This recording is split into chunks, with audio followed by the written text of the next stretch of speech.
Dear viewers, আসসালামু আলাইকুম।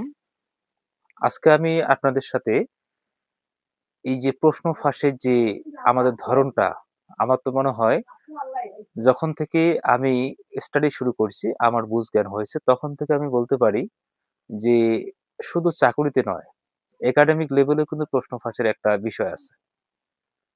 আমি দেখছি যে আমি যখন ২০১৫ সালে এইচএসসি পরীক্ষা দেই, তখন দেখছিলাম যে আমার যে সিনিয়র ভাই ছিল, উনাদের যে এইচএসসি পরীক্ষা ছিল, সেই এইচএসসি পরীক্ষাতেও কিন্তু প্রশ্ন আট হয়েছিল।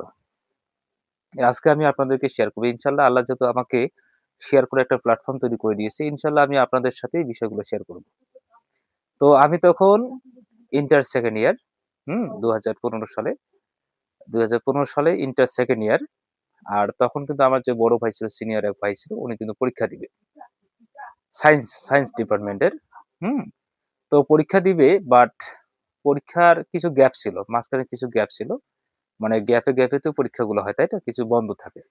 তো ফিজিক্সের দিনে, মানে ফিজিক্সের আগে, মানে বলে কি হবে, ফিজিক্স যে পরীক্ষাটা হবে, হুম তার আগের দিনে আমি দেখছিলাম যে আমার ওই বড় ভাইটি মানে প্রশ্ন পাইছে। জানি না ও যে কোথায় প্রশ্ন পাইছে, আমি সেটা জানি না। তো এই প্রশ্ন সলভ করার জন্য সে কিন্তু ঘুরে বেড়াচ্ছে। মানে প্রশ্ন যে সলভ করবে, সলভ করতে পারতেছে না। সে কিন্তু প্রশ্ন নিয়ে ঘুরে বেড়াচ্ছে। হুম ইভেন আমাকে আনি দেখাইলো, আমার তো এক রোল ছিল, আমাকে দেখাইলো। দেখানোর পর বলতে, দেখো যদি এটা পারো সলভ করতে। হুম তো ঘাটাঘাটি করে দেখলাম যে সলভ করা যাচ্ছে না, একটু কঠিন হার্ড ছিল। তারপর আবার স্যারের কাছে নিয়ে গেল।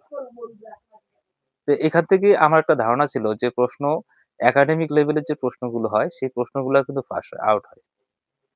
এরপরে আমার আরো আরো নজির আছে যে আমার এক রোল, আমি দেখলাম যে আমার পাঁচ রোল ৭ রোল এরকম টাইপের যে স্টুডেন্ট গুলো আছে, যারা বাইরে গেছে বিভিন্ন জায়গায়, বিভিন্ন, আমি স্কুলগুলোর নাম বলবো না, বিভিন্ন জায়গায় তারা ভর্তি হয়েছিল।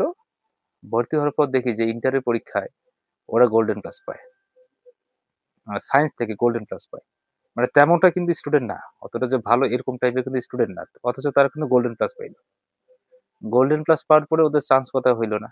চান্স তো কোথাও হয়নি। কিন্তু আমি এখান থেকে একটা বুঝতে পারলাম যে আসলে পরীক্ষা এত হার্ড। আমারও তো প্লাস আসলো না। ও তো আর হচ্ছে দুর্বল। তো ওর কি আবার গোল্ডেন প্লাস আসলো কিভাবে?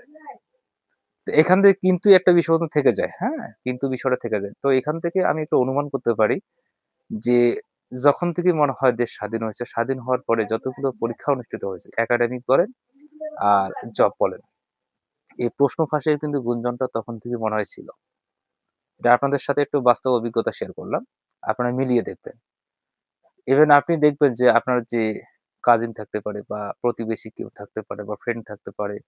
এরকম ফ্রেন্ড গুলোর দিকে একটু ফলো করবেন। ফলো করে দেখবেন যে তারা যদি কিছু নামি-দামি স্কুলে পড়ে, দেখবেন সেখানে তাদের রেজাল্ট কিন্তু ভালো হয়। কিন্তু তাদের যে বেসটা দেখবেন খুবই দুর্বল। খুবই দুর্বল। তো এখান থেকে আপনি কি অনুমান করতে পারেন?